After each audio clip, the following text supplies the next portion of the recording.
రాసి పిటిషన్ వేసినప్పుడు అతని ఇంటర్వ్యూ చేసింది నేనే. మొట్టమొదట మనకి జెమినీ న్యూస్లో నాకే వచ్చాడు స్టూడియోకి ఆయన,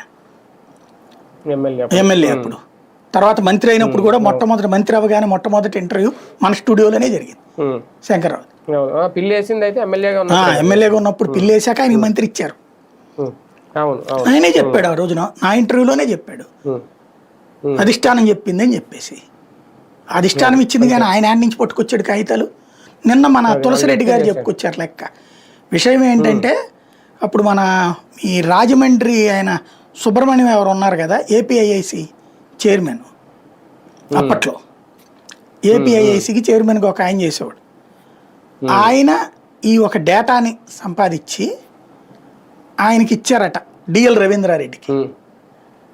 డిఎల్ రవీంద్రారెడ్డి శంకర్రావుకి ఇచ్చి, అంటే నేను తులసిరెడ్డి గారు మన ఇంటర్వ్యూలో చెప్పడం వల్ల, అంటే పేరు సుబ్రహ్మణ్యం గారు ఎవరో తెలియదు కానీ రాజమండ్రి ఆయన అని చెప్పారు. నేను అనుకోవడం అప్పుడు సుబ్రహ్మణ్యం గారు అనుకుంటున్నా ఏపీఐసి అంటే. అది పుచ్చుకుని శంకర్రావుకి ఇచ్చి, నువ్వు ప్రశ్నోత్తరాల సమయంలో ప్రశ్న కింద అడుగు, సమాధానం కింద ఇదంతా బయటకు వస్తుంది అన్నారట. అప్పటికి జగన్ దొక్కాలని అధినాయకత్వం కూడా అనుకుంటుంది కాబట్టి నువ్వు వాళ్ళ నోటీసులో పోతావు అని.